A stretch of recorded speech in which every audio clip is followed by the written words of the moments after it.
He broke her planet's most sacred law. An alien champion broke her vow of celibacy. The descent into Vera's atmosphere was agony, but Marcus's bioengineered frame withstood the crushing forces that would have pulped an ordinary man. At over 3 times Earth's gravity, every second felt as if he were being pressed beneath a mountain. His reinforced skeleton compressed, synthetic cartilage absorbing the relentless punishment like industrial shock absorbers. The shuttle's hull glowed white-hot, the exterior streaked with violet and orange as Vera's gravity dragged them down through churning, sulphurous clouds. Inside the cabin, every surface rattled. Even the vibration-dampening seats trembled under the stress. Commander Stroud's voice crackled through the comms, the sound thin and strained by the ship's inertial compensators. "First time in heavy gravity, recruit?" "Not my first rodeo, sir," Marcus replied, forcing his voice to stay level.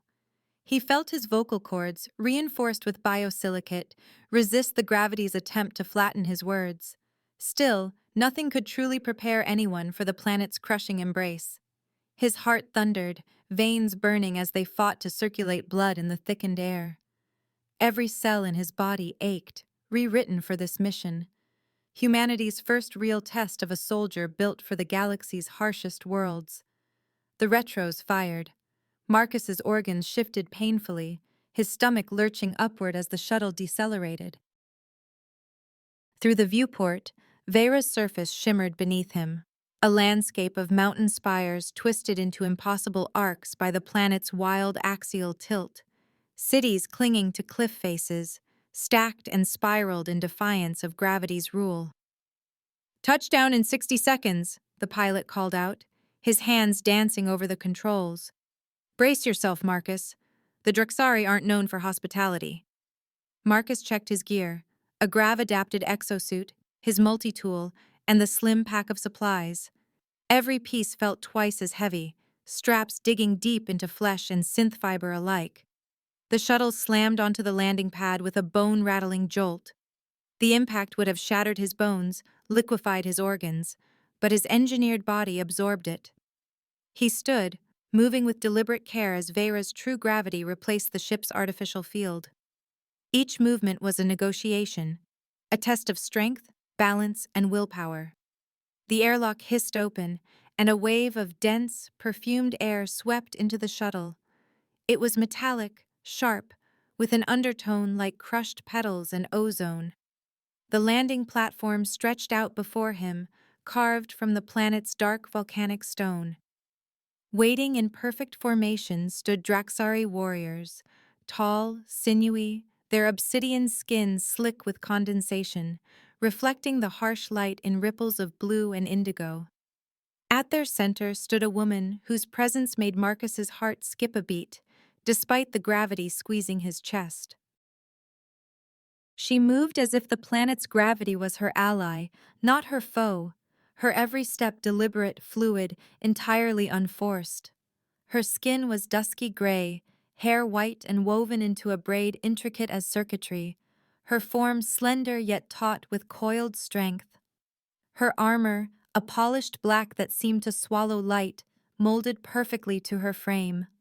Eyes, molten gold and unblinking, fixed on him with a cool, predatory intensity. "That's Lysara," Commander Stroud whispered from behind, voice barely audible. "Their undefeated champion. She's never lost the proving grounds." Lysara's pointed ears flicked as she heard her name. Without hesitation, Marcus stepped forward, muscles straining as they adapted to the relentless downward pull. The other Draxari eyed him with cold curiosity, but Lysara's focus was absolute, a force of nature in her own right. She spoke, her voice deep and resonant, each syllable carrying the weight of ancient tradition. "You call yourself a fighter." "I don't need to call myself anything," Marcus replied, holding her gaze without flinching. "I just am." She circled him, silent and precise, her eyes tracing the lines of his body, measuring, calculating. The assembled warriors stood motionless, their expressions unreadable. For a moment, Marcus was acutely aware of his alienness, the way his presence here was a ripple against centuries of unbroken custom. "The proving grounds await," Lysara announced, her tone making it clear this was no invitation, but a summons. She gestured toward the terraces rising above the platform, tiered platforms of basalt and crystal ascending into the swirling mist. "We'll see what manner of human dares disrupt our legacy," she continued, voice laced with both challenge and curiosity. Marcus followed her gaze upward, taking in the daunting climb, the daunting eyes of the Drexari. "Disrupt your legacy?" he asked, an edge of incredulity beneath his calm. Lysara paused, a fleeting flicker of vulnerability softening her golden stare before she mastered it again. "Your presence here is a test to everything we believe about strength and tradition. You're already changing things just by being here."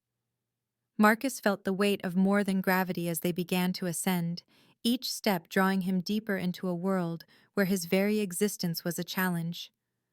With every deliberate motion, he sensed the story of a planet, of a people, waiting to be rewritten, and he was already part of it. On the upper terrace, Draxari warriors encircled Marcus, their obsidian forms closing in beneath the pale sky. The scent of stone, sweat, and something floral hung heavy in the air as boots scraped against basalt. The crowd pressed forward, silent but electric with anticipation. Across from him, the first challenger, a hulking figure adorned in ceremonial armor, lunged without warning, a blur of midnight skin and gleaming steel. Marcus's reflexes, honed and enhanced for moments just like this, flicked into action. His engineered muscles coiled, his stance shifting beneath the planet's crushing gravity. He twisted at the last instant, catching the Draxari's arm and turning a killing blow into a harmless miss. The warrior's blade whistled past Marcus's ribs, close enough to taste the metal in the air. "Adaptation," Marcus muttered under his breath. He countered, driving a sharp elbow into the challenger's chest. The sound was dull, muffled by dense muscle and armor, but the impact staggered the Draxari backward. Above, Lysara stood at the terrace's edge, eyes narrowed, beside the imposing figure of High Warden Veyron. The High Warden's regal armor gleamed beneath the shifting clouds, a symbol of authority, but it was Lysara's presence that commanded the warrior's attention. "Again," she commanded, her voice carrying down to the ring. A second challenger surged forward, this one leaner, faster, striking with a flurry of blows. Marcus moved with practiced economy, redirecting each attack, letting the warrior's momentum betray him. He caught the Draxari's wrist, twisted, and with a subtle shift of his center of gravity, sent the challenger sprawling onto the black stone. The crowd murmured, the sound rolling through the terraces, admiration mingling with suspicion, curiosity tinged with doubt. Lysara's golden eyes flicked, appraising. "Your style is unrefined," she called, her tone more curious than critical. Marcus straightened, breathing hard, sweat already beading on his brow despite the advanced cooling fibers in his suit. "My style is adaptation," he replied. "Your warriors fight like dancers with perfect rhythm. I fight like the rhythm changes every moment." He could feel the Draxari studying him, measuring the foreignness in his movement. There was no pattern for them to read, no tradition to anticipate. Lysara's fingers tightened on the rail. "Show me," she demanded, and without warning she leapt from the terrace, landing with impossible lightness in the circle. The crowd drew back, forming a ring. The other warriors melted into the shadows, their gazes watchful but deferential. Marcus faced her, searching for an opening. Lysara moved with a grace that seemed to bend the rules of Veyra's gravity, each motion fluid, unpredictable, as if she were part of the wind itself. Her white braid flashed with her movements, drawing his eyes for a split second. "You speak of adaptation," she said, voice steady as she circled him. "But without discipline, adaptation is chaos. Without foundation, combat is just destruction." "Maybe so," Marcus replied, watching the subtle shifts of her hips, the flex of her hands. "But chaos beats predictability." She struck with no warning, her fist a blur. Marcus barely shifted aside, the blow grazing past his jaw as he brushed her wrist in a deflection. The contact was brief, but electric. Something passed between them, neither pain nor threat, but a jolt that crackled down his spine. Lysara recoiled, her mask slipping for an instant. Surprise flickered in her eyes, quickly chased by curiosity, then hunger. "Interesting," she whispered, and attacked again. She was water, impossible to grasp, impossible to anticipate. He became wind, disrupting her flow, breaking her rhythm so she was forced to improvise, and for the first time her movements stuttered, her breathing deepened. They moved together, a blur of limbs and motion, neither gaining ground for long, the world reduced to the tight circle of their duel. The crowd around them faded. There was only her golden gaze, the pattern of her breath, the way her body responded to his, matching him move for move. When they finally broke apart, both were breathing hard, sweat streaking his brow, her cheeks flushed with exertion and something else. "Tomorrow?" she said, her voice trembling on the edge of something unspoken. "We continue tomorrow." The words hung between them, heavy with more than just the promise of combat. Later, the light in the private training hall was diffuse, filtered through carved crystal panels. The walls hummed with the planet's energy, but within, only Marcus and Lysara remained. She led him through the Draxari forms, her every movement a study in precision and grace. The air between them was thick with tension, not just the anticipation of another fight, but something more dangerous. "Your technique is crude," Lysara observed, circling him, her voice softer now, almost contemplative. "You rely on force, not flow." He grinned, watching her move. "Spiritual discipline?" he teased. "You mean the abstinence rule?" She hesitated, a moment's crack in her composure. "Preserving life force is the root of our combat. Physical desire weakens resolve." "Does it?" Marcus stepped closer, matching her breathing, feeling the heat radiating between them. She met his gaze, but her eyes lingered on him longer than before, her defenses wavering. "It does," she said, but the certainty in her voice was gone. They resumed sparring, but the forms became a conversation, each movement a question and an answer. She demonstrated a strike, he countered with a block. She swept low, he spun aside, hands brushing her arm. Their bodies moved in tandem, learning each other's language, the line between attack and embrace blurring. At one point, Marcus moved behind her, demonstrating a grappling hold, his hands firm at her waist, guiding her through the motion. Her breath hitched. For a heartbeat they were pressed together, his chest to her back, her hand reaching to steady herself on his arm. "Like this?" she whispered, her voice barely audible. "Exactly," he replied, suddenly acutely aware of every inch of her, her warmth, the fine tremor in her muscles, the way their bodies seemed to fit. The moment stretched between them, tension thrumming like a wire strung too tight. Neither moved, neither spoke. The world contracted, leaving only the press of his hands, the rise and fall of her breath, the flutter of her pulse beneath his palm. When she finally pulled away, her cheeks had darkened to the color of storm clouds, her breathing uneven. "Unorthodox," she managed, but her lips curved into the faintest smile. "I wonder if your improvisation goes beyond fighting." Marcus's heart hammered, the beat echoing through his body. He held her gaze, trying to read the storm behind her golden eyes. "Guess we'll see." For the first time, she let her mask slip, just for a moment, a spark of something forbidden and thrilling lighting her features. As she turned away, he knew that something had changed between them, something that could not be undone. Her golden eyes glinted in the low light. Something forbidden was growing between them.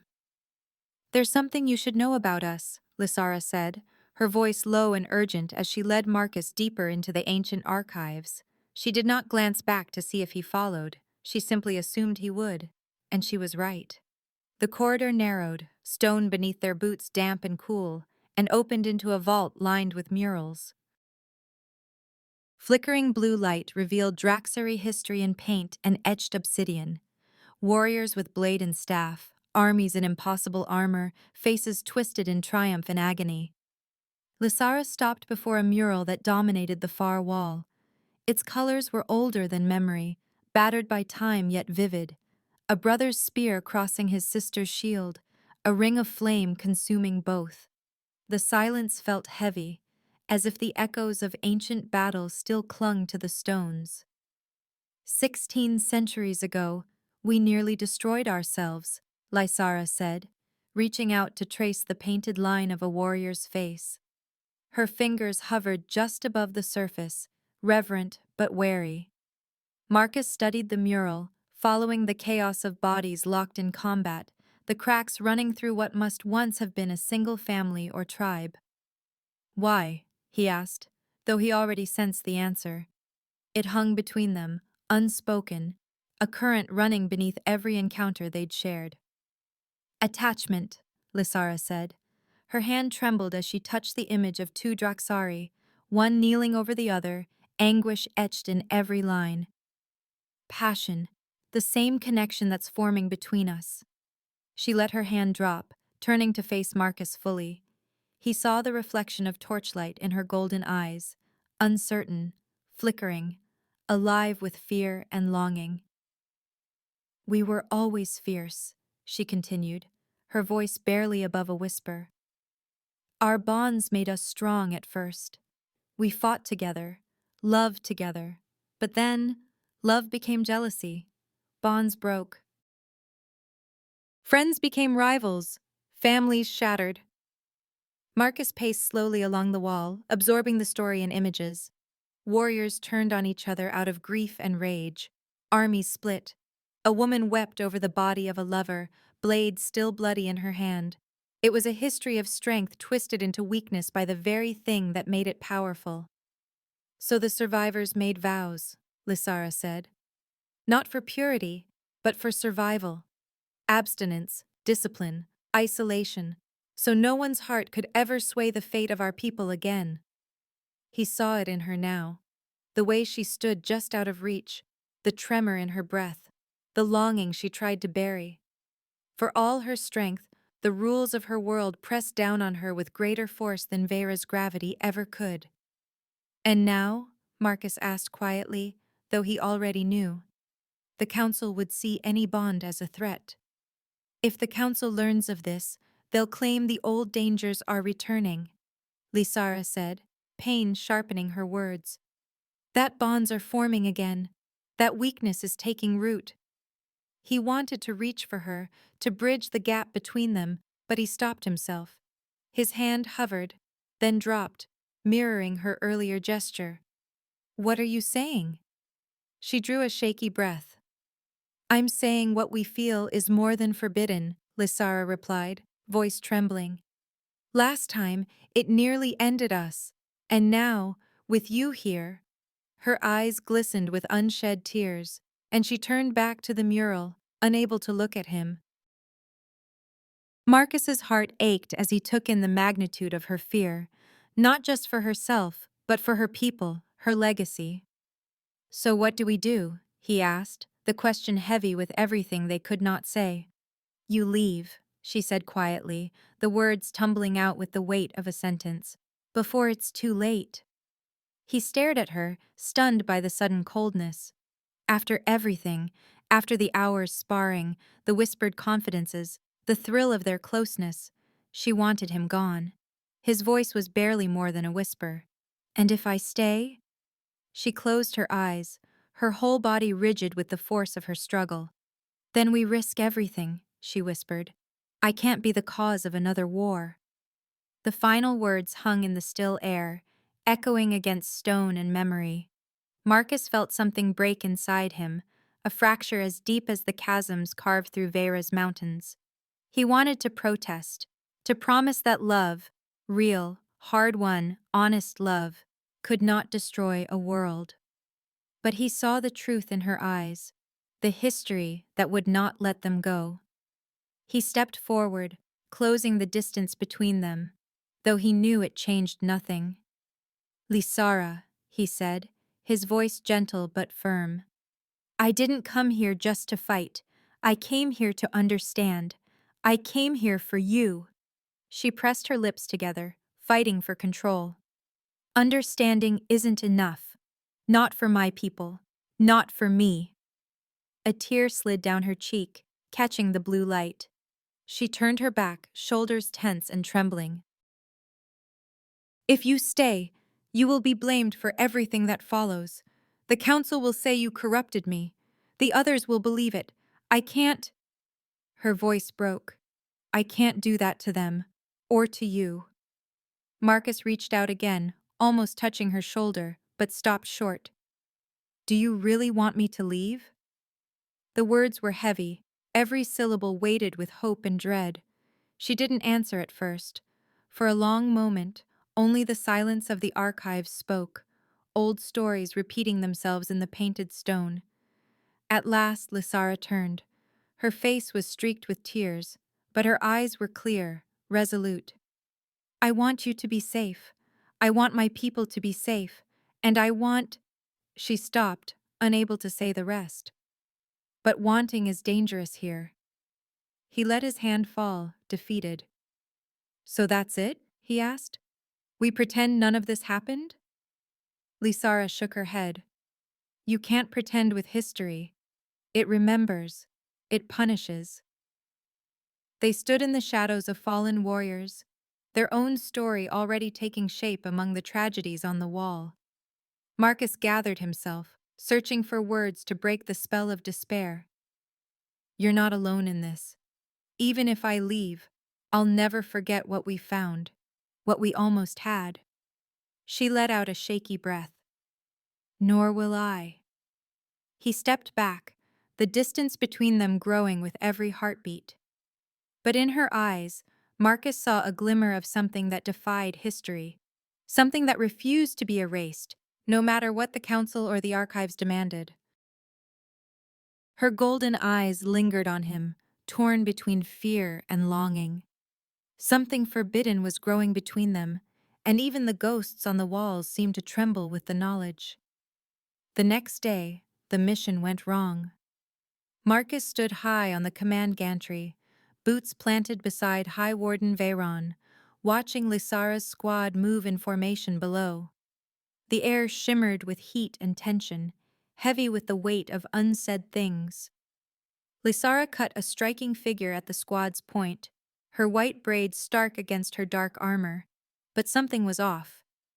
Marcus could see it in the subtle hitch of her stride, the way her head turned a fraction too slowly. She was distracted, her usually flawless confidence replaced by uncertainty. "She's distracted," Veyron observed, voice like a steel blade scraping stone. The High Warden's eyes narrowed as he watched the terraces below. "In all my years, Lisara's never faltered." Marcus swallowed, guilt winding tight in his chest. He wanted to look away, but forced himself to watch as Lisara's squad swept the perimeter, scanning for threats in the swirling sulphurous mist. Every muscle in Marcus's engineered body tensed. Lisara's distraction was his fault, he knew it. Their bond, something neither of them had fully admitted nor denied, had thrown her off balance. Suddenly, a cry went up from the far end of the terrace. The mist rippled, parting as a monstrous native beast burst through. A hulking quadruped with jagged, forward-curving horns and armored plates so dense they reflected the dull sunlight. Glowing crimson cybernetic lines pulsed along its spine, veins of unnatural power embedded in alien muscle. Its eyes burned molten gold, intelligent and full of rage. The squad reacted instantly, forming a defensive wedge. Normally, Lisara would have moved first, blade flashing, command unwavering, but she hesitated, just for a heartbeat. A young soldier faltered in her wake, and the beast lunged, jaws snapping shut inches from the warrior's throat. Marcus's heart hammered. He saw the instant of indecision, the cost of divided focus. "This is what happens when discipline wavers," Veyron said coldly, eyes cutting toward Marcus. The accusation was clear. "You did this." Below, Lysara locked eyes with Marcus through the thick security glass. Her expression was raw, a silent plea, an apology, a warning. And in that frozen second, as the beast swung its massive head to charge again, time seemed to slow. Marcus didn't hesitate. He vaulted the railing, his body a blur, dropping 3 stories to the stone below. His reinforced skeleton absorbed the bone-crushing impact. He rolled, momentum carrying him beneath the beast's swinging horn. He came up with his blade in hand, nano-steel gleaming. With a fluid motion, Marcus drove the blade deep into the creature's vulnerable joint behind its foreleg. The beast shrieked, pain and fury mingling in a guttural roar. "Behind you!" Lysara's voice rang out, strong and clear. Marcus spun, catching the flash of another beast, this one smaller, faster, its horns lowered to gore him. But now, instinct and training took over. Lysara was beside him in an instant, her blade arcing through the air in a perfect counterstrike. They moved together, her discipline, his adaptability, each anticipating the other's motion without a word. Marcus feinted, drawing the beast's attention, while Lysara darted in, slicing through a weak point in its armor. He covered her as she dispatched the creature, their movements a seamless dance of attack and defense. They were more together than either could ever be alone. The last beast fell with a final, shuddering collapse, ichor pooling on the black stone. Marcus and Lysara stood back to back, chests heaving, adrenaline singing through their veins. Around them, the other warriors stared, astonished, wary, silent. The youngest soldier, eyes wide, broke the silence. "The bonds," he whispered. "They're returning." Marcus felt the shift instantly. The awe in the warrior's eyes curdled into unease. The old stories, the old fears, had never truly left. Veyron descended the stairs with heavy, deliberate steps. His fear was visible, etched in the lines around his mouth. He stopped before Marcus and Lysara, his gaze burning with authority. "This ends now," Veyron announced. His voice echoed across the terrace. "Human, you're leaving on the next shuttle. Lysara, you will undergo purification." Lysara's face twisted, defiance, shame, and heartbreak mingling. She forced herself to meet Veyron's gaze. "With respect, what we showed was effectiveness, not corruption. We protected the squad. We—" "At what cost?" Veyron retorted, voice rising. "You hesitated, Lysara. That nearly cost a life. The rules exist for a reason. You're compromised, both of you." The squad stood in tense silence, watching their champion bow her head. Lysara drew a slow breath, her hands trembling. "You're right," she admitted softly. "I'm compromised. We both are." Marcus looked at her, searching for something to say, some argument that would make sense to these people, to Veyron, to Lysara herself. But all he saw was pain in her golden eyes. Pain and regret. "I'll prepare to leave," Marcus said, voice dull, the words scraping through him like gravel. He wanted to reach for her, to fight the inevitable, but the council's will was unbreakable. Lysara shook her head, tears threatening at the edges of her eyes. "You don't have to." "Yes, I do," she interrupted, voice breaking. "If we don't stop, we might destroy everything, again." He nodded, hating the truth in her words. There was nothing left to say. The crowd began to disperse, the warriors glancing at them with a mixture of sympathy and fear. Veyron stepped forward, finality in his tone. "Tonight." "The shuttle leaves at dawn." Marcus nodded, the decision sealing itself inside him like a wound. He turned to Lysara, taking in every detail, the defiant tilt of her chin, the braids streaked with sweat and blood, the desperate longing in her eyes. He wanted to memorize her, to burn her image into his mind forever. Tonight would be their last. Before dawn, alarms shrieked through the barracks, a discordant wail that cut straight into Marcus's dreams. He snapped awake, already rolling from his bunk, senses on high alert. The emergency strobes pulsed red against the dark walls, painting everything in the color of warning. The distant thunder of artillery made the very floor vibrate beneath his feet. He was halfway to his gear when the comm system crackled overhead, High Warden Veyron's voice sharp and urgent. All personnel to stations. This is not a drill. Repeat, this is a real attack. Marcus shoved his arms into his armored suit, his mind cataloging equipment with mechanical precision. He could feel the tension in the air, palpable, electric. Outside, through the slitted window, the pre-dawn sky was slashed with streaks of light. Ships, dozens of them, fell toward Vera like burning spears. Too many. Far too many. Suddenly, the door burst open and Lysara strode in, clad in tactical armor that gleamed black in the emergency lights, ceremonial trappings stripped away. Her white braid was tucked tight behind her, eyes burning with a clarity that brooked no argument. "The shuttle's gone," she announced without preamble, voice steady despite the chaos. "We're under assault by the Krill Dominion, dozens of ships inbound. No one leaves." Marcus nodded, already falling in beside her, rifle slung across his chest. "Orders?" "Unknown," Lysara replied, her jaw tight. "Veyron's calling a briefing now. They may want to evacuate you, if they can, or let you fight." She eyed him sideways, the weight of all their unspoken words hanging in the air. He only nodded again, following her out into the corridor, heart pounding with purpose and dread. The command center was a storm of motion, officers barking orders, tactical projections flickering across the air, a chorus of voices weaving together in frantic urgency. The map table displayed the Krill fleet in merciless detail, ships fanning out, pincering the city in a coordinated assault. The outer pads were already under fire, plumes of flame blooming against the night.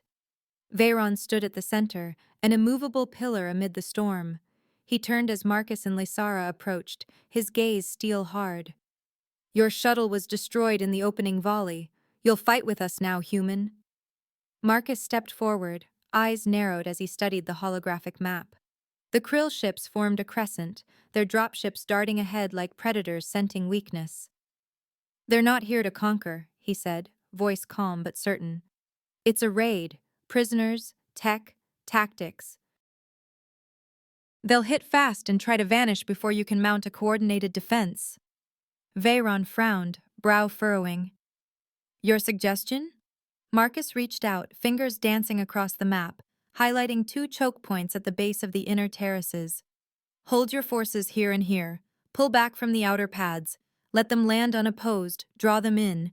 When they're out of their dropships and disorganized, strike hard and fast. Cut off their retreat. Make them fight for every inch."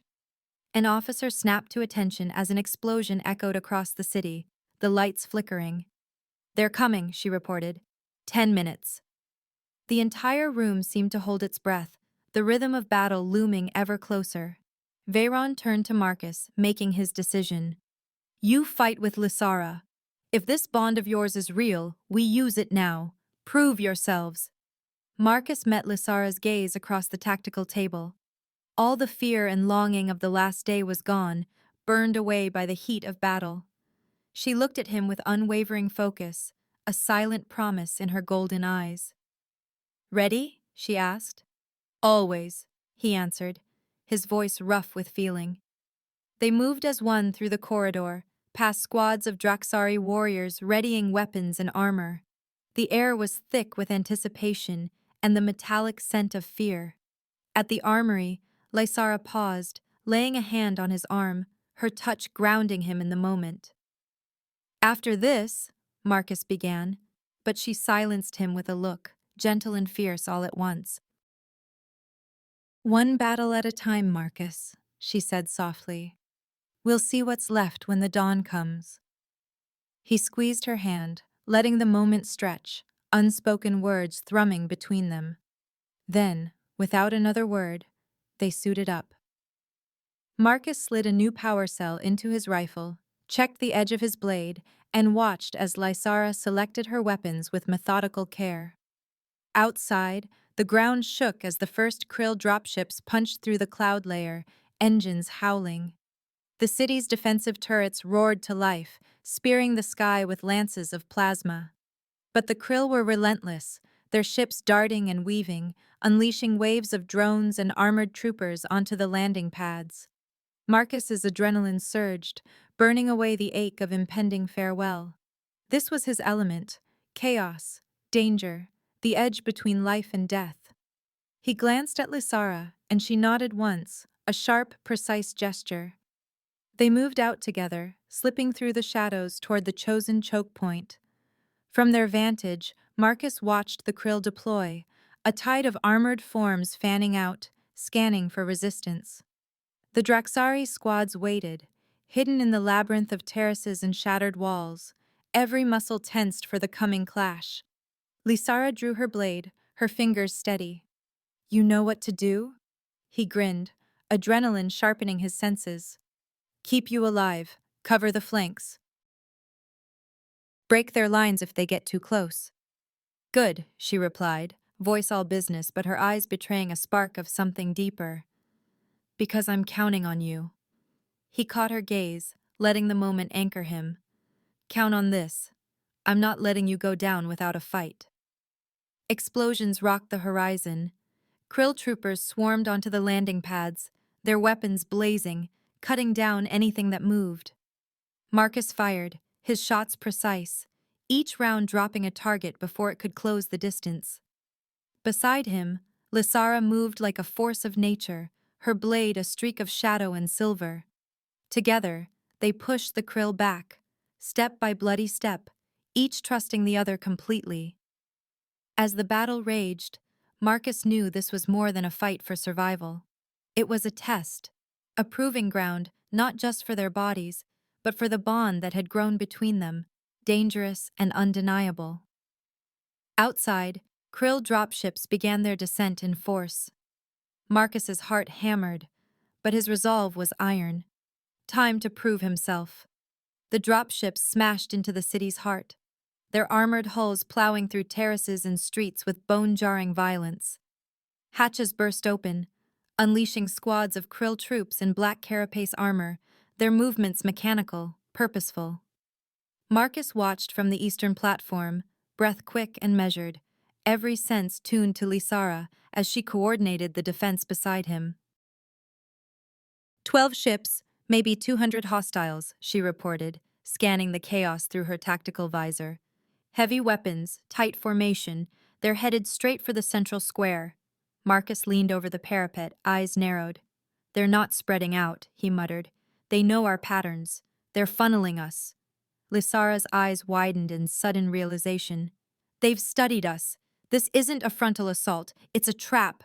She snapped open a comm link to command, voice urgent.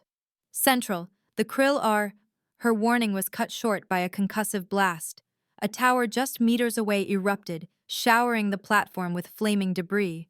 Krill heavy weapons, precision fired. Marcus didn't hesitate. He lunged, tackling Lysara behind a slab of shattered stone just as plasma fire stitched the air above their heads. "Move!" he shouted, grabbing her hand. They sprinted for the stairs, Lysara's fingers gripping his like a lifeline, the world behind them dissolving into smoke and fire. At ground level, the air was thick with burning metal and choking dust. Draxari wounded staggered through the haze, medics pulling them to cover as Krill patrols pressed forward.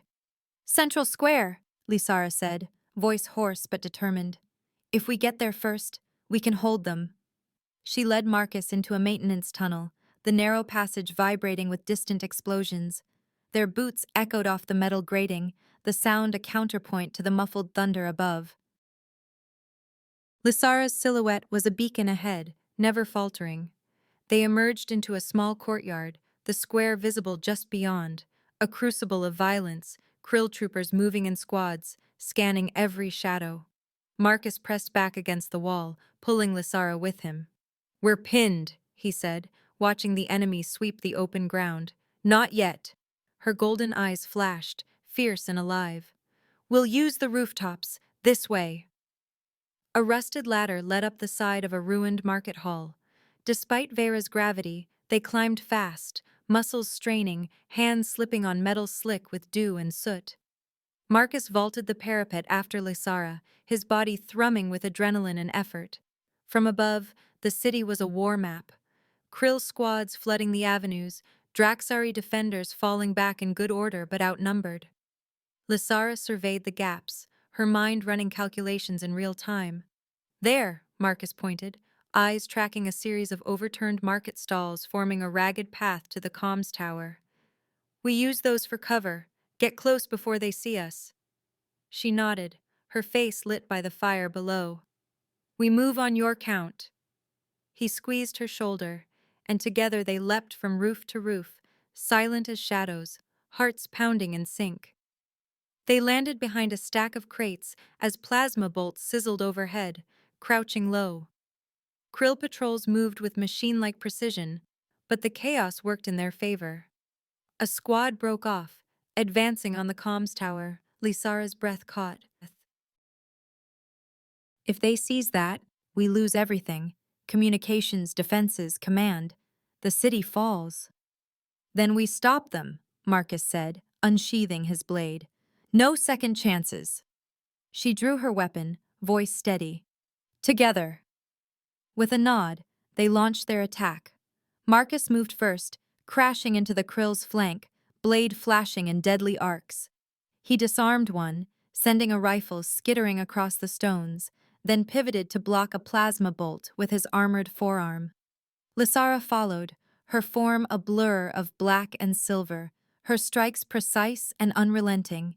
She moved with a dancer's grace, every step calculated, every blow decisive.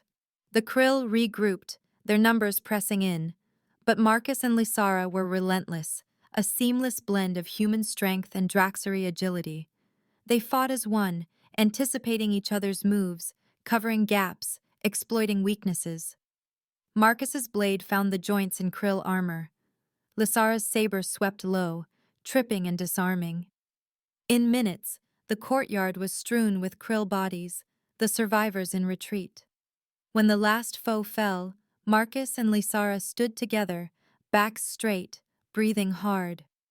Smoke curled around them, the world narrowed to the thudding of their hearts. "That was effective," Marcus said, grinning, sweat streaking his brow. "It was unity," Lysara replied softly, her gaze lingering on him. "For a moment, it was like we were one mind, one body." They took a breath, surveying the battered square. "Square secured," Lysara reported into her comm. Veyron's voice crackled back, relief and approval clear in his tone. The battle raged for hours after that, but with Marcus and Lysara leading the vanguard, the Draxari held. Time lost all meaning in the chaos of gunfire and blade, the city's ancient stones echoing with the cries of the wounded and the clash of war. Time and again, Lysara and Marcus fought side by side, driving the Krill back, protecting each other with wordless trust. When at last the Krill began their retreat, ships lifting away on pillars of fire, the city was battered but standing. Draxari warriors emerged from cover, battered but triumphant. The smoke began to clear. The rising sun painted the city in molten gold, its rays washing the blood and ash from the rooftops. Afterward, Marcus and Lysara stood atop a battered building, looking out over the waking city. Below, the wounded were tended, fires doused, old rivalries forgotten in the aftermath of survival. "We did it," Marcus said, voice hoarse with exhaustion and relief. "Yes," Lysara replied, a rare, unguarded smile lighting her face. She sat on the edge of the rooftop, feet dangling over the city's edge, and Marcus joined her. For a long moment, neither spoke. They let the dawn wash over them, the silence filled only by the distant calls of the victorious. "So, what now?" Lysara asked, her tone half teasing, half serious. "Now we talk," Marcus said. They sat side by side, legs swinging, the city slowly coming back to life beneath them. Marcus looked out over the horizon, then back at Lysara. I almost left, he admitted. Because you asked me to. I would have done anything for you. She nodded, fingers tracing patterns on the stone. I know. I almost let you because I was afraid of feeling too much, of breaking rules, of repeating the past. But we didn't destroy anything, Marcus. We saved it. He studied her, the set of her jaw, the vulnerability in her eyes. Maybe the rules need to evolve, she said, voice barely above a whisper. Or adapt, Marcus replied, a gentle smile tugging at his lips. Lysara laughed softly, the sound carrying on the wind. You and your adaptation. It works, doesn't it? Yes, she said, reaching for his hand. Her skin was warm, her touch electric. Just like us. He looked at her, emotion thickening his voice. I think I'm falling for you. A tear slipped down her cheek, sparkling in the morning light. And I think I'm falling for you too. Their lips met in a kiss, gentle, fierce, a promise forged in fire and hope. When they parted, Lysara rested her head on Marcus's shoulder, the city and its future stretching before them. What now? She murmured. We figure it out, together. After much debate, the council relented. Exceptions to the ancient vows were granted for bonds forged in battle and crisis. Marcus and Lysara's partnership became the first test case. Their continued success, in combat, in unity, proved that the bond was strength, not weakness. Together, human and Draxari, they fought and loved, always adapting, always growing, showing that some bonds are worth every risk. That's the end of the story. You can leave us a tip or become a channel member. This greatly helps our team improve the quality of our videos. You can send a tip using the Super Thanks button right below the video. We truly appreciate each and every one of you who has subscribed and supported us. Please do not forget to subscribe to our channel, like the video, and write in the comments what you liked most about this story. Our team will be very grateful to you. You can find even more fascinating stories on our channel. See you in the next video.